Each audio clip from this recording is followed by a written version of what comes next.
Taylor Sheridan is the creative force behind Yellowstone, a drama about the Dutton family's fight to protect their massive ranch. This single show spawned a universe, with prequels like 1883 and 1923 exploring the Dutton dynasty's origins. Sheridan's signature, rugged authenticity, complex characters, and cinematic scope, bringing the grandeur of the American West to audiences everywhere. Beyond the Duttons, he's delivered hits like Landman, Lioness, Mayor of Kingstown, and Tulsa King, cornerstones of Paramount+.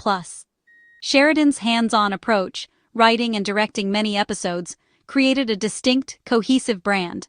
For years, his partnership with Paramount was a model of creative freedom and mutual success. But this golden era was about to face a dramatic upheaval that would shake the industry.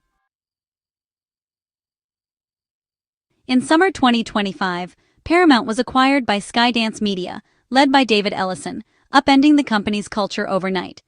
The new regime quickly ousted key executives who had championed Sheridan's work, including Chris McCarthy. Sheridan's trusted allies were gone, replaced by leaders focused on efficiency and financial returns. The personal connections and creative trust that fueled Sheridan's success vanished. Suddenly, he faced a team of strangers who didn't understand his process or value his autonomy.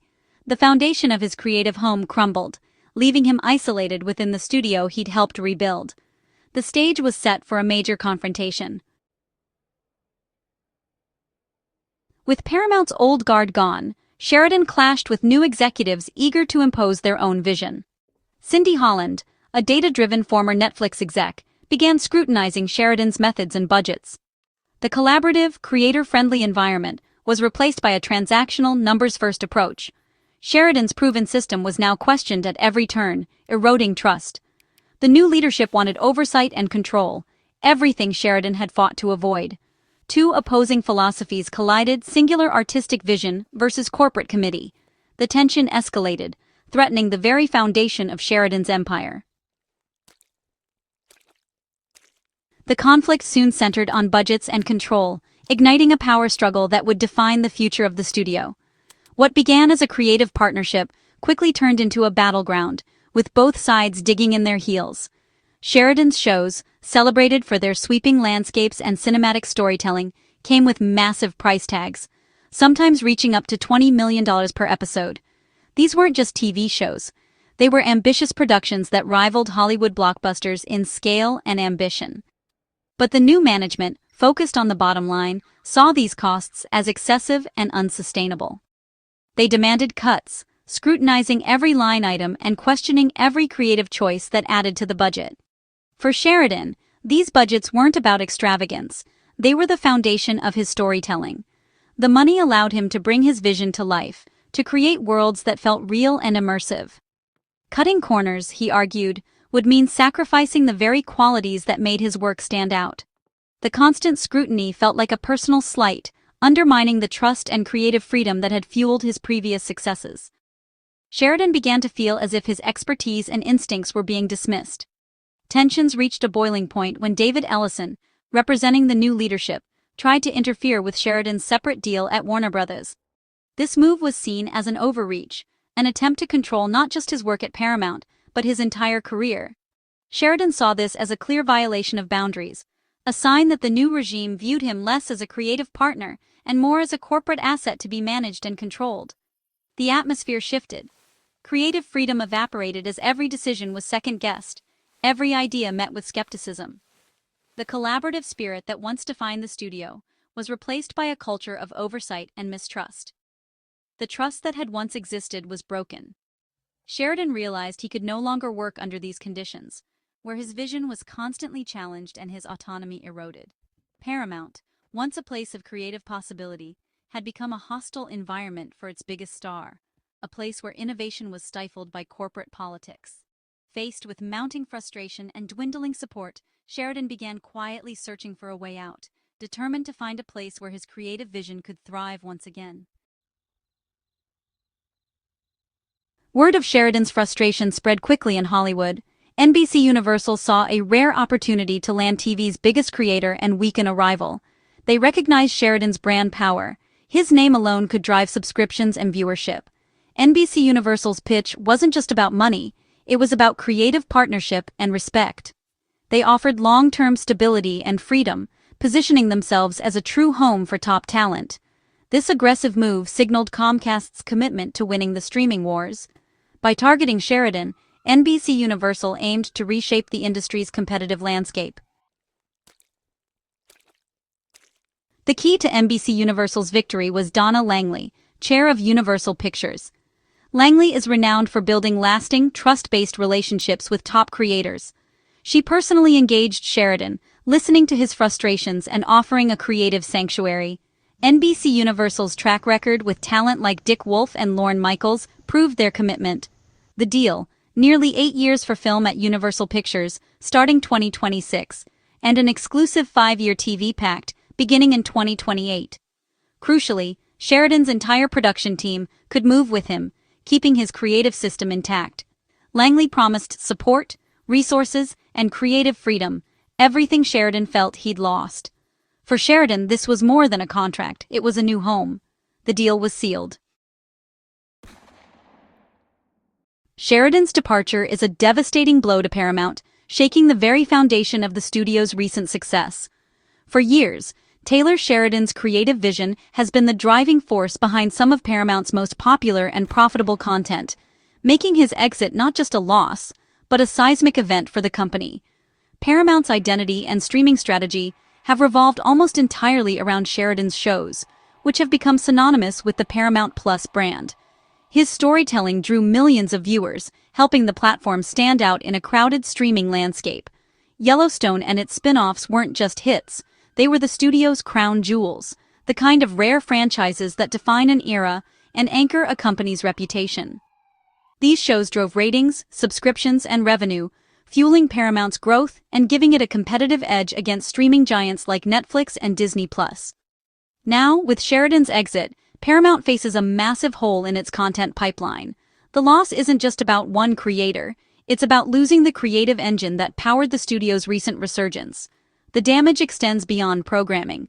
Paramount's reputation with top-tier talent is at risk, as the industry watches how the studio handles its most valuable creators. The message is clear. The new Paramount is no longer seen as a haven for creators seeking creative freedom and support. This perception could have a chilling effect on future partnerships. Other writers and producers may now hesitate to bring their best ideas to Paramount, fearing similar creative clashes or abrupt changes in direction. While Sheridan technically remains under contract until 2028, the relationship has clearly soured. He may deliver more seasons and spin-offs, but the creative spark that made his work so valuable could be diminished. Paramount will still get new content from Sheridan for a while, but the long-term outlook is grim. The studio must now prepare for a future without its star showrunner.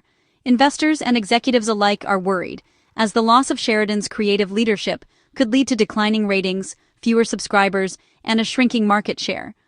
Paramount retains the rights to Sheridan's existing shows, which will continue to generate revenue, but the creative well is undeniably drying up.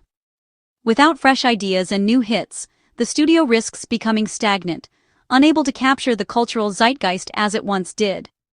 Paramount now faces the daunting task of finding new creative voices and developing original hits to fill the void left by Sheridan's departure.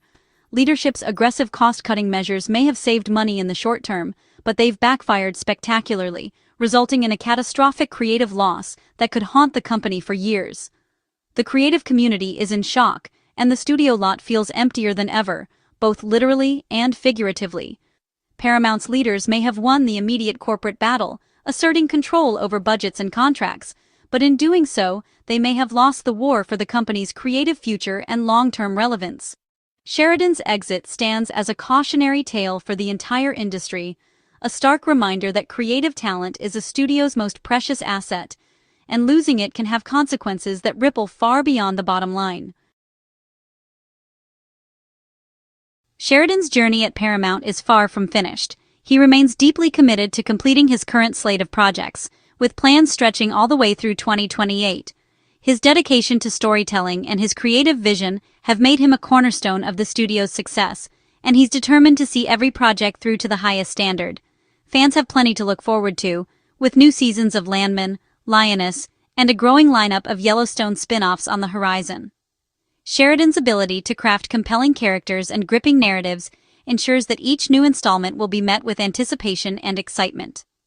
Among the most anticipated is Y Marshals, a fresh addition to his expanding universe, promising to deliver the same high-stakes drama and rich storytelling that fans have come to expect.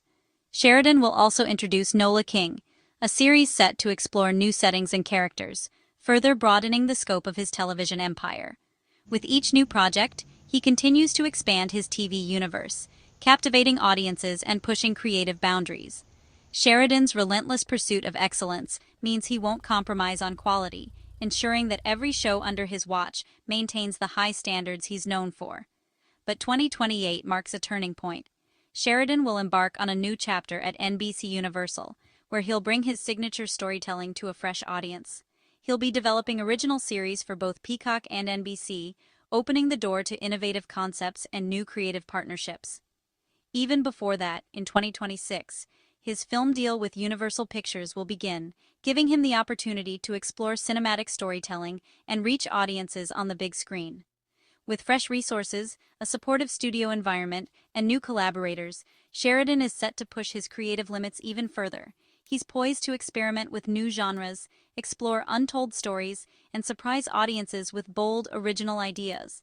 This move represents a major milestone in Sheridan's career, signaling a new era of creative freedom and opportunity.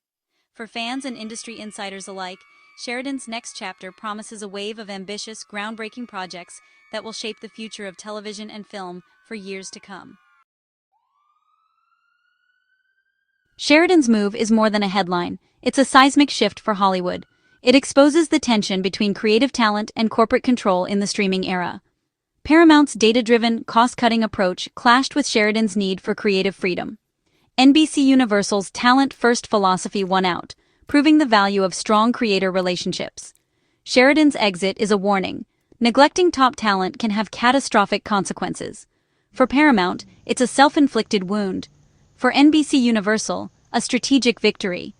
This deal could shift the streaming landscape and influence millions of viewers. Sheridan's story will be studied for years as proof that creators still hold the power. He hasn't just changed studios, he's redrawn the map for everyone.